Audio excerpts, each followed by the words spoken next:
Congratulations, Johnny. Thank you.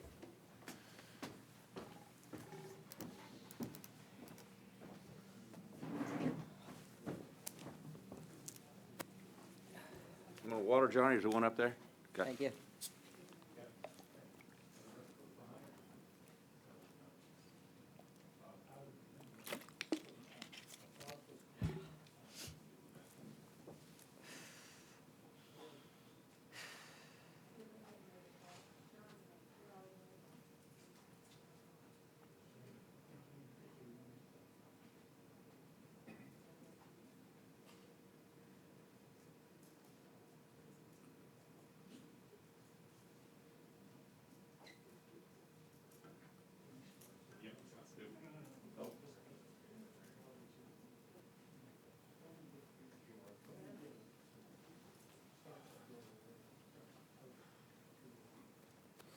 Thank you. Thank you.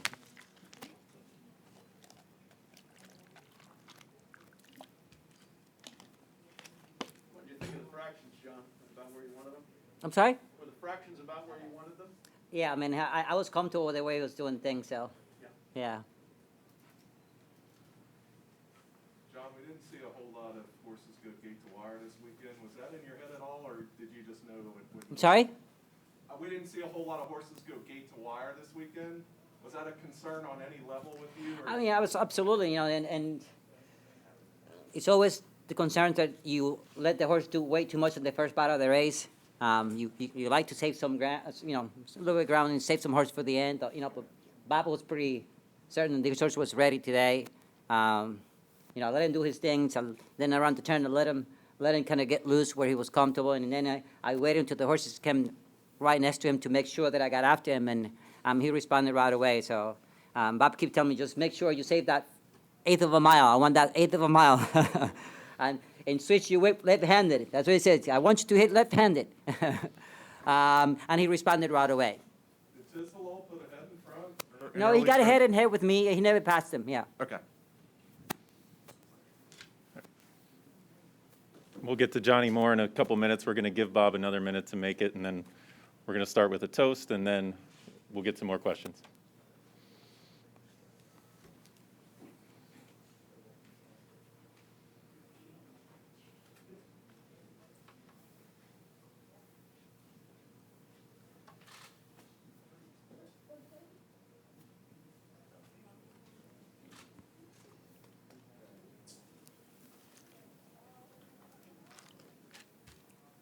That's it? No more questions for me? No. We're waiting for everyone else. Oh, that's like, I thought we started already. Great.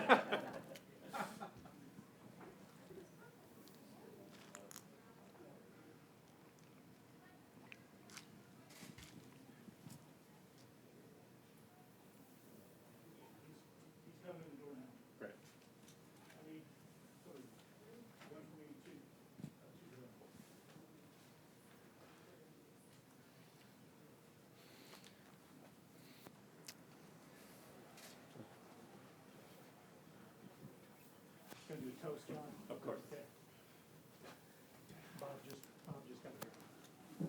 All right, ladies and gentlemen, Mr. Baffert has made his way into the media center, and as he makes his way up here, before we get to questions, we're going to be starting with a toast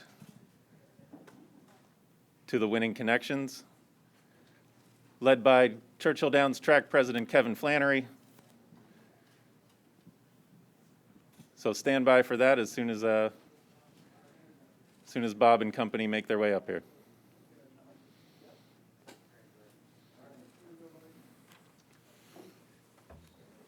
Thank you. There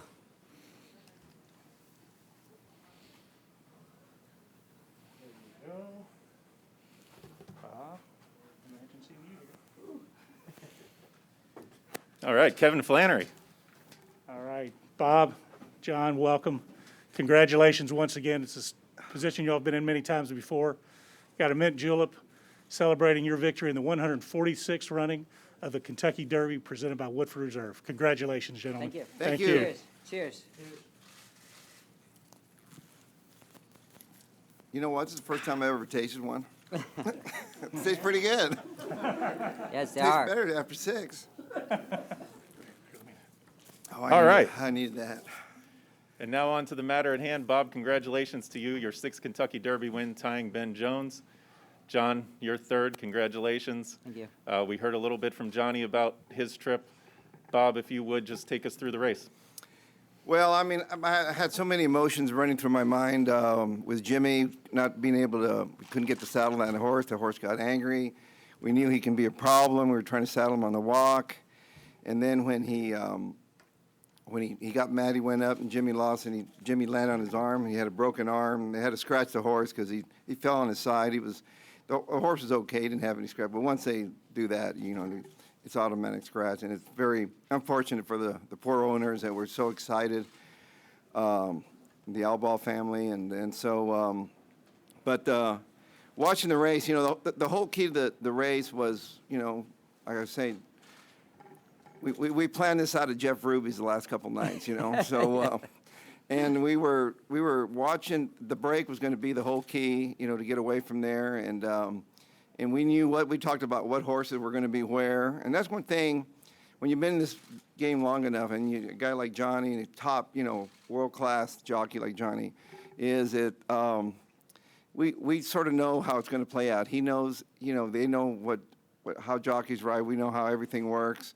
And so, when he told me I told him what I thought, and he told me what he thought, and I said, I like your plan. And so, it's a great plan. If you just got to get away from there, because we're worried about being on the outside, because, he breaks out and all that. But, I told him, we talked about the horse. I told him what he doesn't like and what you can do and what he likes. And I can't tell you what it was, because there's still another race to run. But that was probably... I've been fortunate to have these great jockeys win these races, but that was won by Johnny. Johnny, that race will go down as one of the top. Just the way he handled a horse like him, you got a speed horse like that, and then the way he finished, I mean, that's got to be, you've had some rocking chair wins, but he earned that one right there. That horse, I mean, he beat a really good horse. Law is a top class horse, and I feel bad for the connections. I've been there before. Knowlton, I love those. It's a great group, and Barkley Tag, is, maybe I can be the oldest guy to win the Derby, So, but it's one of those things where, it never gets old. We're very fortunate and blessed to be in this position, and for Wayne Hughes, to trust you when you get these ownership group. Tom Ryan, SF Bloodstock, they came with this idea of buying these horses, just colts, and bringing all these people in, these investors. And it's like, this is the first year, and we win the Kentucky Derby. And so it's been a lot of fun, and you can't do it without people like that. You need the clients behind you. Everybody said, why does he win so much? I have the clients behind me. And why does he win so much? Because he's got the horses underneath him. But we can't do that without the clientele. And it's taken me a lot of years to get to this point, where now it's a lot easier. Before I used to have to go buy a horse like Real Quiet for $17,000, Silver Charm for $80,000, and get lucky, and now it makes my job easier. But I have a great team and staff. Can't win it without Jimmy. I just wish Jimmy was here with me. I got to go see how he's doing, but he did break his arm, and but I'm sure he's worked so hard. He's one of the greatest assistants of all time, and like I said, if there was a Hall of Fame, he'd be in it for assistant trainers. Johnny, can you tell us more about breaking with speed from the outside and the early stages of the race? Yeah, well, like Bob says, I'm not taking the credit, because obviously Bob had this horse absolutely ready for this race, and we talked about it over and over, like he says in Jeff Ruby's, and even before the paddock, and he was texting me and make sure we break good out of there, get a good position. But that late out of 8th mile, and once you get left-handed, just practice your left-handed in the last 8th of a mile. So no, we got to give it to the horse. The horse to give everything. Bob had him ready. Myself and Bob, we talked about strategies, all that stuff. But if you don't have the horse, it's just not gonna work out. We can plan whatever we want, and if the horse doesn't respond for the things you want to do, it's worth it. You know, we can plan whatever we want, but we have to give it the credit to the horse no matter what. It just happened to work out the way we planned it.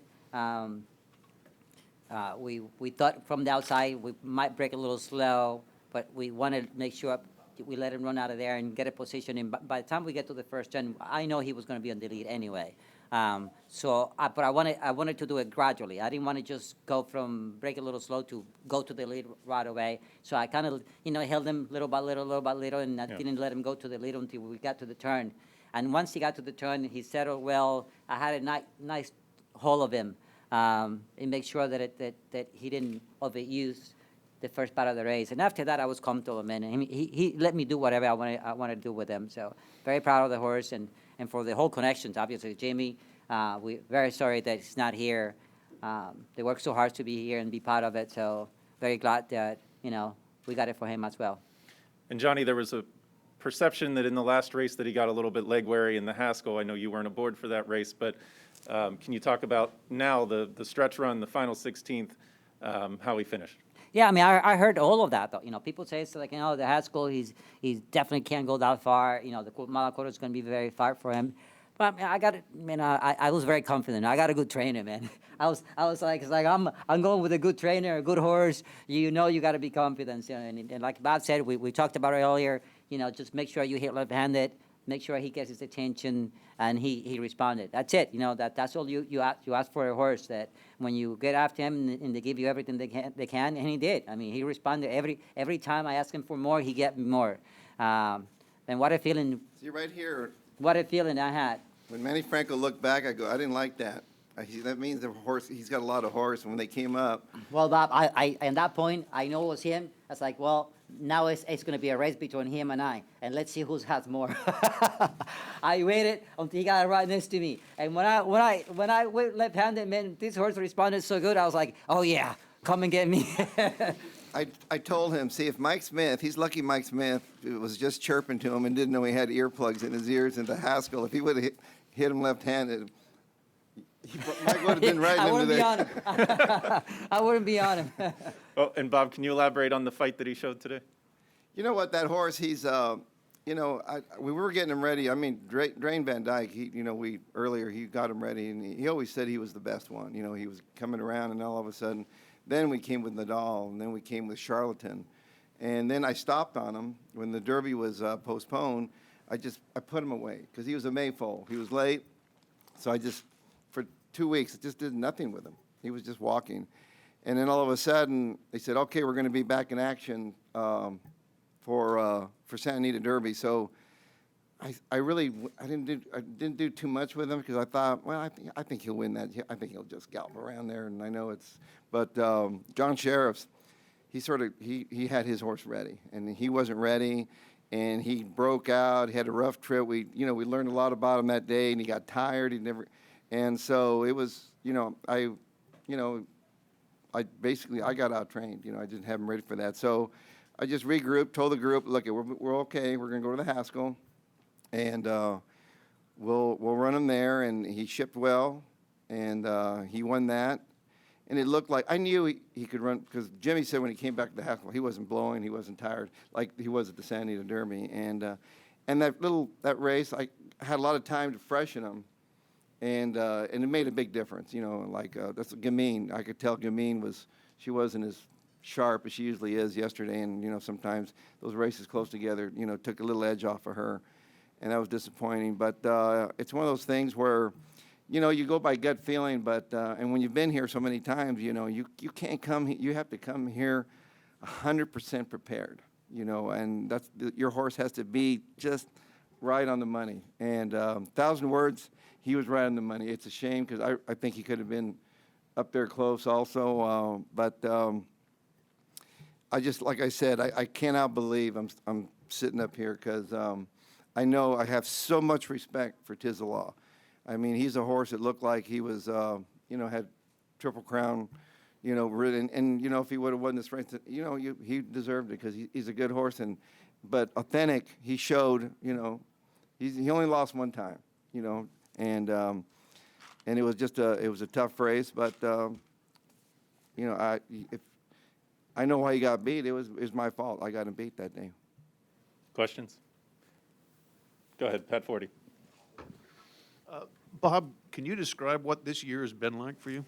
You've had a lot of stuff happen. This is crazy. I've had so many things. This is the craziest year ever. I've been, I can't believe, and it's tough. It's tough on me. It's tough on my wife, Jill.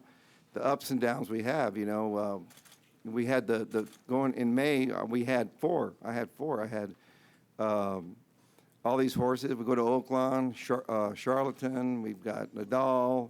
They look like, unbeatable. I had this guy. We didn't know how good he was, and we knew he was a good horse. So I had four horses ready to roll, and then and just things things happen, and then it never ends. And we were like, Jill and I says, when do we have like a cloud following us, just following us with this bad luck? And then today, when Jimmy broke his arm, I go, look at it, it just doesn't end. It just keeps going. And so it's one of those things. And then here you are, you were just completely I was like, I can't take this anymore. And then this horse, pulls it out, and I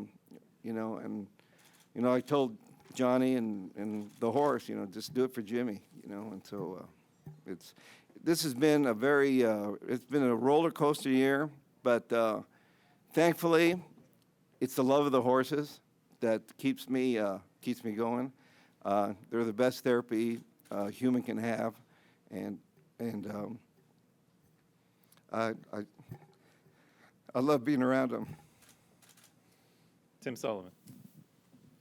John, this is your first ride on Authentic. Can you give us a sense for how you went about assessing him when you were on him for the first time? And also, if Mike Smith stays on, what is your Derby horse? I probably would be sitting at home. I don't know. If it was, He would have had 1,000 words. I would have somebody else. He said, there you go. I watch his races, obviously. We see he's a little quirky here and there, but I don't worry about those things. You got to get on the horse. I don't know. I mean, for me, I get on the horses. I'm confident that I can do the job. As long as you have the horse, and that's it. You got to feel confident on the horses, so the horse feels confidence with you, though. That you can handle that. If you show the horse or that you scare or anything, they're going to take advantage of you. That's I mean, the horse feels that you're scared or that you don't feel comfortable with yourself. You have to let the horse know that you're confident, that you with it, we're a partner, and I think that showed today, though. I mean, I never rode him before. I saw all the races and so on, but I let him know that that I was comfortable with him, and he showed. So we go from there. Gary. Bob, can you tell us what happened in the winner's circle with getting knocked down there? What took place? What happened is that this horse is very skittish. He's a quirky horse. That's why he runs with earplugs. The Garland of Roses, for some reason, I've never seen it. They had Yes, a long that red long- ribbon at yeah. the end of them, and that it was hitting his hind leg, and it was spooking him. And every time he'd feel it, he spun around, and he was like a bowling ball. He just bowled us all down. He got me, and actually, I was lucky. I was on the turf course is pretty soft here, so it wasn't too bad. It was probably I was probably more embarrassed than anything when I hit the ground. But it's one of those things where it was crazy down there. But those ribbons were really it really spooked Yeah, him. very and long. They were too long, and they were affecting him. So we're going to. I talked to Darren Rogers, and no more ribbons. And by the way, I want to say something about Wayne Hughes. Please. He has so much passion for the horse business, what he does, and letting myhorseracing.com and everybody buying shares. I mean, I've got family members, Jill's family. I mean, everybody. We've got Bodie Miller. He was checking in before. How's our horse looking? Walker Bueller from the Dodgers. Hey, how we looking? I said, if they give us the lead, it's adios. And so that's what happened. But that's how you're going to get young people into the game. They could buy a share in a Derby horse. It was $206, and you don't need Derby parties. And I mean, I don't know how many owners. There's got to be over 4,000 owners that bought shares in that. And so it's one of those things that it's things like that is, it's going to help horse racing where, that's how you're going to get the young fan. And Wayne Hughes, what he's done at Spendthrift Farm is just, it's amazing. And I've known Wayne forever, and I told him back in early in January, I told his daughter, I said, you know what, I'm going to win the Derby for your dad. But I thought it was going to be 1,000 words, so, it just, things happen for a reason, that's why I'm here, it's supposed to happen, and unfortunately, 1,000 words, he didn't get a chance to run, but I'm just, the only thing is just, Jimmy's not here with me to enjoy this, but we're going to leave here and go check him out and make sure he gets the best care. We will talk more to Michael Behrens about my racehorse, but real quick, how was it determined that Johnny would wear those silks? I don't know how that went down. They were both, first I heard they were both going to wear Spendthrift colors. And then I got the word that it was going to be those silks. Well, So, we'll find out more when the owner's getting. So you'll know. So I don't know how that went down. Wayne Hughes, the gentleman that he is, he probably said, Wayne is he's a gentleman. He's a classy guy, and he's just. I am so happy for him, because he's been in this game so long, and everybody, he deserves to win this race. I feel prouder. To me, I feel like I'm prouder to win it for him, that he can say that he's won the Kentucky Derby now. Actually, Especially when you live in Kentucky. That is serious bragging rights. question over there. What are your thoughts about the protest for racial justice that have been happening outside Churchill Downs all day? Well, you know what? I was been in here, so I really, you're so nervous, you're just thinking about different things. But to me, I just feel like America is so stronger when we're united, and hopefully we get united, and I want to see the old America back. And Johnny, you were involved with the jockeys taking a knee at Belmont, so would you like to take that one also? Say that again, I'm sorry? You were involved with the jockeys that took a knee at Belmont. Yes. Would you like Yeah, to? and we were, I'm going to show you right here. Please.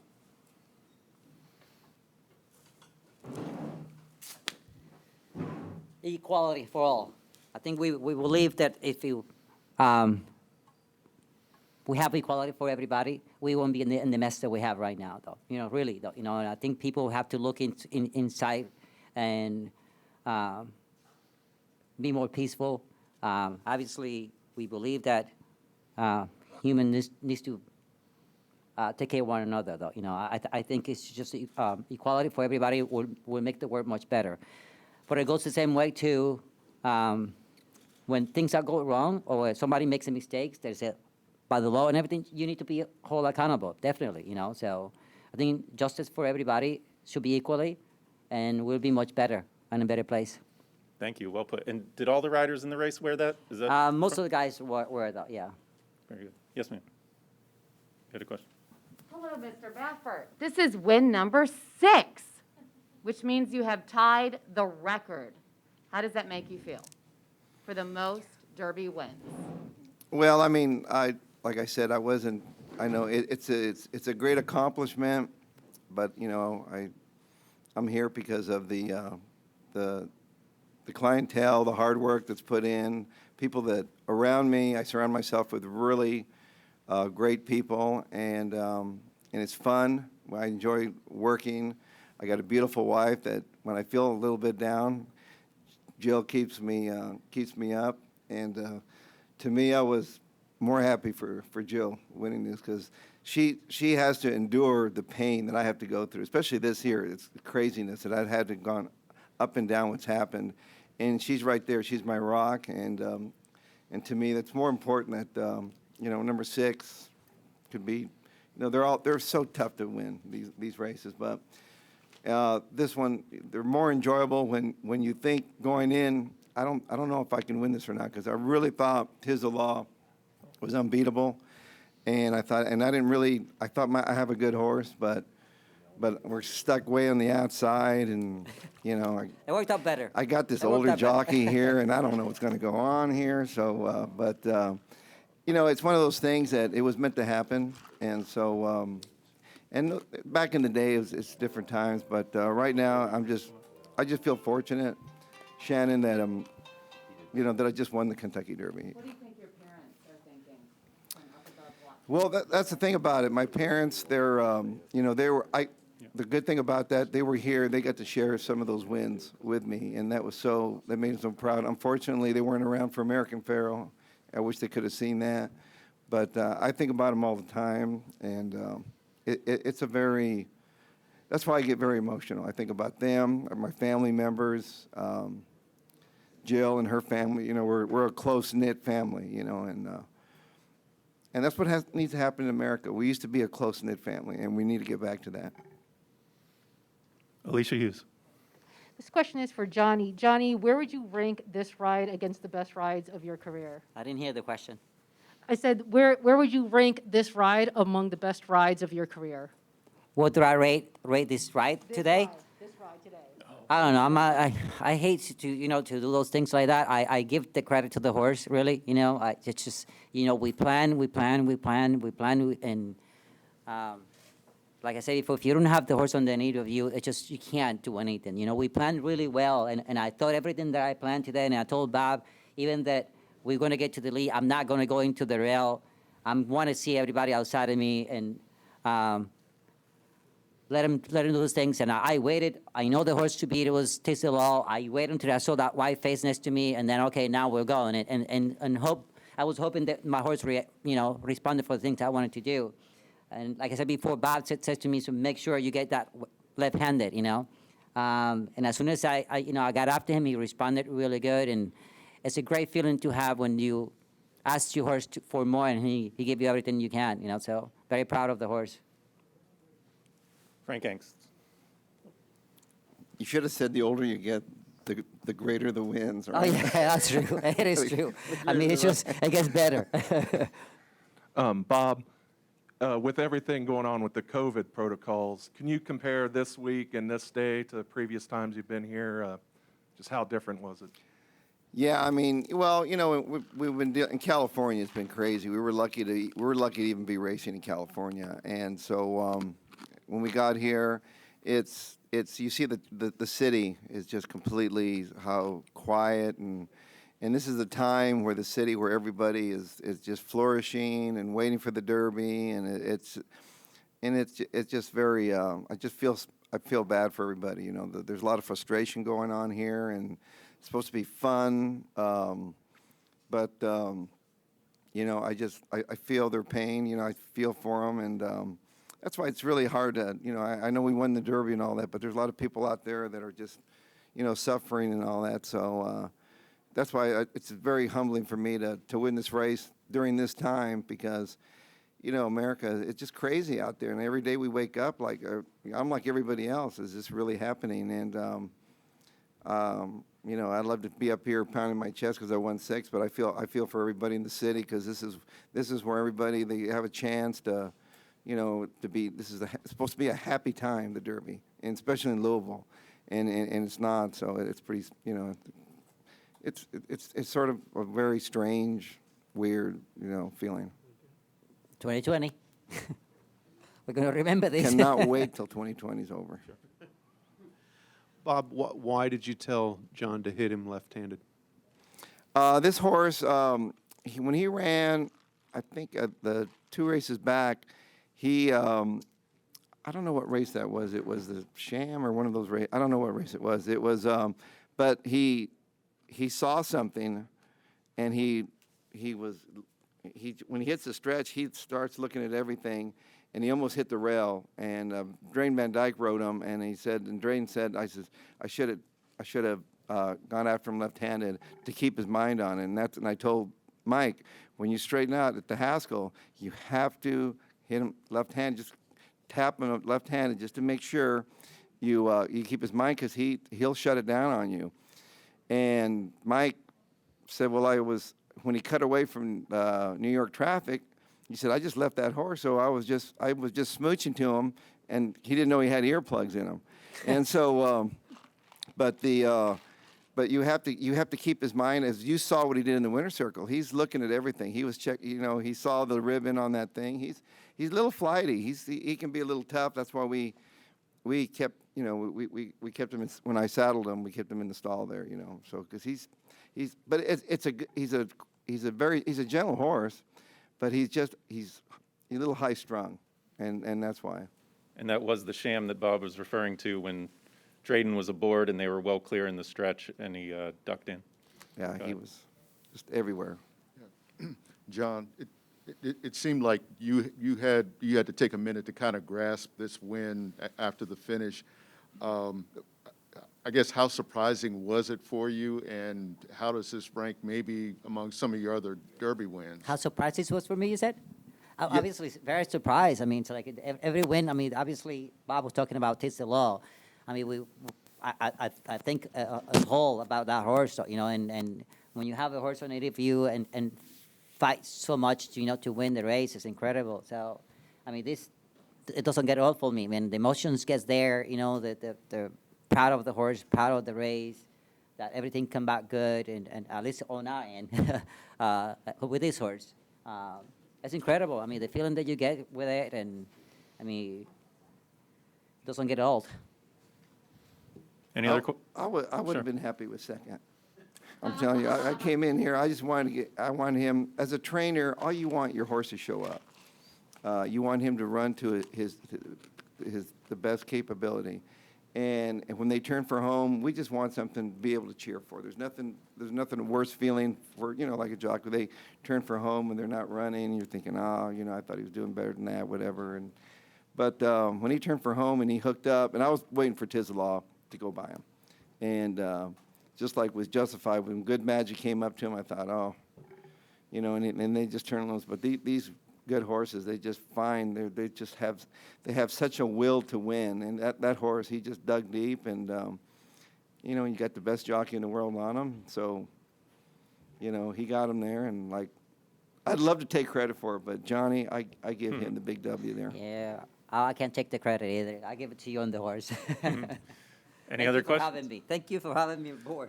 How did you get Gamine beat? I don't know. I think that was, I didn't know how to train in that one. A couple people asking if you were hurt during the picture taking. No, I was more embarrassed, more so than anything, because I saw him coming, and I thought, okay, he's going to get me. And but I was trying to keep it, but I lost my balance, but I knew I was going to go down, so I kept my arms up because I was thinking of Jimmy. Jimmy broke his hand because he put his arm out. So I tucked in, and it's sort of, the slope is sort of downhill, so I hit on my back and just skidded a little bit. I was more worried about my coat. But it was embarrassing for me. Yeah, I know. Very good. Bob, I know you would have preferred to have 150,000 people here, but for this horse, was it kind of good to not have a huge crowd here? He wouldn't have hurt him. He wouldn't have hurt him. He's got the earplugs in there. He was like, American Pharoah was that way too. He was like without the earplugs, but he's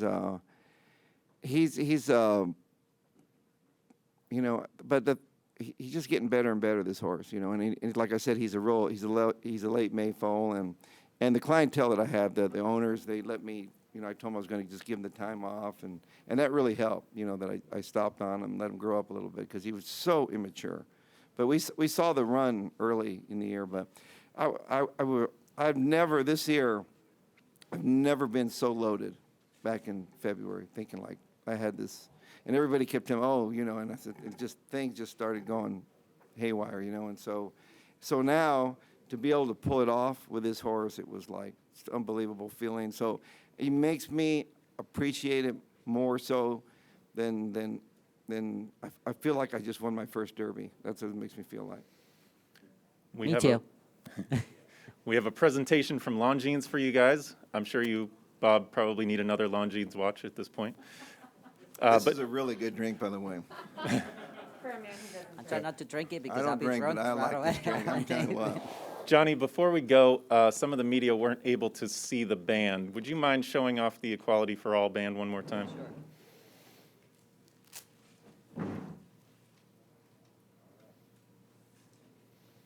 All right. Congratulations, guys. Thank you. All right.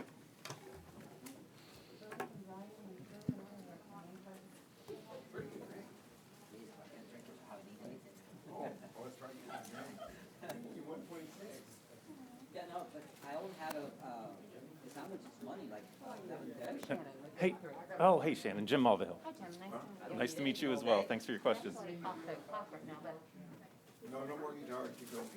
All right, that's it, right? We go to the presentation? Yeah, right here, John. Yep. And this thing is hot. Congrats, Bob. Yeah. What time tomorrow morning are you going to be in the bar?